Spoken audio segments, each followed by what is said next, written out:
మన ప్రభువును మన రక్షకుడు అయిన యేసుక్రీస్తు నామమున అందరికీ వందనాలండి. దేవునికి స్తోత్రాలు.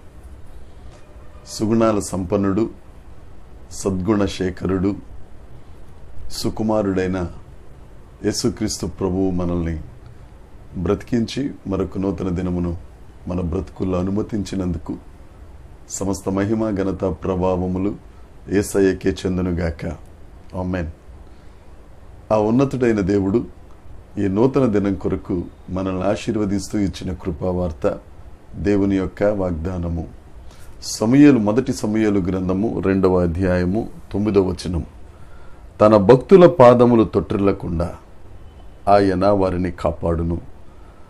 దుర్మార్గులు అంధకారమందు మాటు మణుగుదురు. బలము చేత ఎవడును జయము నొందడు. దేవునికి స్తోత్రం కలుగునుగాక. దేవునికి మహిమ కలుగునుగాక. ప్రభునందు ప్రియమైన సహోదరి సహోదరులారా, ఈ నూతన దినం కొరకు దేవుడు మనకిస్తున్న వాగ్దానం, తన భక్తుల పాదములను తొట్టిల్లనివ్వకుండా కాపాడే గొప్ప దేవుడు మన దేవుడు. ఈ మాట హన్నా గారు దేవుణ్ణి స్తుతిస్తూ విజయ గీతము రాసిన కీర్తన ఈ 1వ సమూయేలు 2వ అధ్యాయం. దేవుని సన్నిధిలో హన్న తన హృదయమును కృమ్మరించి దేవుని ఎదుట సాగిలపడి దేవుని ప్రసన్నత పొందుకొని గర్భఫలమును ఆవిడ తీసుకుని దేవుని సన్నిధికి తీసుకొచ్చి పాలు విడిచిన తరువాత బాలుడైన సమూయేలును షిలోహు మందిరములో విడిచిపెట్టిన తరువాత విజయముతో దేవుణ్ణి ఆలాపిస్తూ పాడిన స్తుతి కీర్తన ఈ మాట, ఈ వాగ్దానం. హన్న దేవుణ్ణి ఉద్దేశిస్తూ అంటుంది, దేవా, నీవు నీ భక్తుల పాదములను తొట్టిల్లనివ్వని మరువని దేవుడవయ్యా.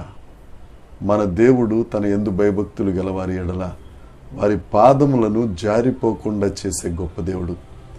ప్రియమైన సహోదరి సహోదరులారా, ఈరోజు లోకాన్ని చూస్తే అంతా జారుడు బండగా ఉంది.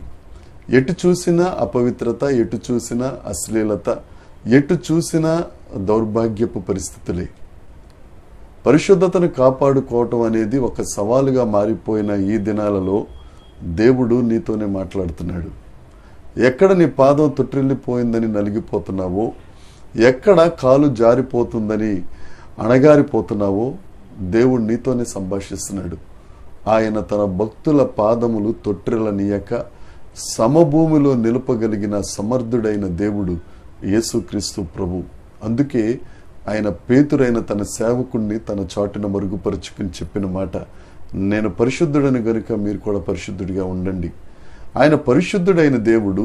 ఆయన చెంతకెళ్తే, ఆయన భక్తులుగా మనం మారితే, ఆయనను సేవించేవారిగా, ఆయనను పూజించేవారిగా మనం మారితే, మన పాదాలు ఏ పరిస్థితిలోనూ ఇరుకున పడకుండా, మన పాదాలు జారిపోకుండా, మనము ఆ పాపపు కోపంలోనికి వెళ్ళిపోకుండా, మనల్ని తన దక్షిణ హస్తంతో ఆదుకుని తొట్టిల్లనివ్వని బండ మీద నిలిపే గొప్ప దేవుడు యేసుక్రీస్తు ప్రభు. ఎందుకంటే ఆ బండ క్రీస్తే గనుక. ఆ 2వ అధ్యాయం 9వ వచనంలో ఆఖరి మాట ఉంటుంది, బలము చేత ఎవడును జయము నొందడు. అంగబలం ఉండొచ్చు, అర్ధబలం ఉండొచ్చు, ఆర్థిక బలం ఉండొచ్చు, ఎన్ని బలాలున్నా ఒక మనిషిని రక్షించడం అనేది జరిగే పని కాదు. మనం కరోనా పరిస్థితులలో చాలామందిని చూసాం, ధనవంతుల్ని చూసాం, ధన సంపన్నుల్ని చూసాం. వారందరూ ప్రాణాలు పోగొట్టుకుని విగత జీవులుగా ఇప్పుడు భూమిలో కలిసిపోయి ఉన్నారు. మనం బ్రతికున్నాము అనంటే దేవుడి వలన మనం జయం పొందుకున్న వారమే. ఆ దేవుడు చెప్తున్నాడు, ఎవ్వరూ మన మీద జయం నొందే ప్రసక్తి ఉండదు.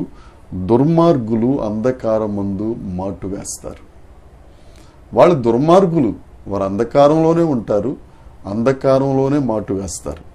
అంధకారం అంటే ఒక మాట చెప్తున్నానండి, బ్రతుకులోకి చీకటి వచ్చేసింది, నా బ్రతుకు అంధకారం అయిపోయిందని బాధపడుతున్నావా? దుర్మార్గులు మాటు వేయొచ్చు, కానీ ఆ చీకటిలో, ఆ అంధకారంలోనే ఒక గింజ మొలకగా మొలకెత్తుతుంది. దేవుణ్ణి బట్టి నీవు ఉజ్జీవింపజేయబడు. దేవుణ్ణి బట్టి నిన్ను నువ్వు ఎంకరేజ్ చేసుకో. నీ బ్రతుకులో చీకటి దినాలు, నీ బ్రతుకులో అంధకారపు దినాలు వచ్చినాయి అనుకో, నీవు మొలకెత్తుతున్నావు అని అర్థం. ఎవరు నీ మీద జయమునందకుండా ఆయన చేస్తారు. నీ పాదం తొట్టిల్లనివ్వక దేవుడు సమభూమిలో నిలుపుతాడు. ఈ దినమంతట్లో ఈ వాగ్దానాన్ని స్వతంత్రించుకో. దేవుడు నీ పక్షాన్నే ఉన్నాడు. తొట్టిల్లిపోకుండా ఆయన దక్షిణ హస్తం నిన్ను ఆదుకుంటుంది. అంధకారంలో దుర్మార్గులు ఏమైనా మాట్లాడుకొని నువ్వు మాత్రం అక్కడ అభివృద్ధి పొందుతావు. ఎవ్వడూ నీ మీద విజయం సాధించకుండా విజయశీలుడైన దేవుడు నీ కుడి ప్రక్క నుండి నిన్ను విజయ పదములో నడిపించునుగాక, ప్రగతి పదములో నడిపించునుగాక. దేవుడు నిన్ను దీవించునుగాక. దేవుని కృప మనందరికీ తోడై ఉండునుగాక. ఆమేన్, ఆమేన్, ఆమేన్.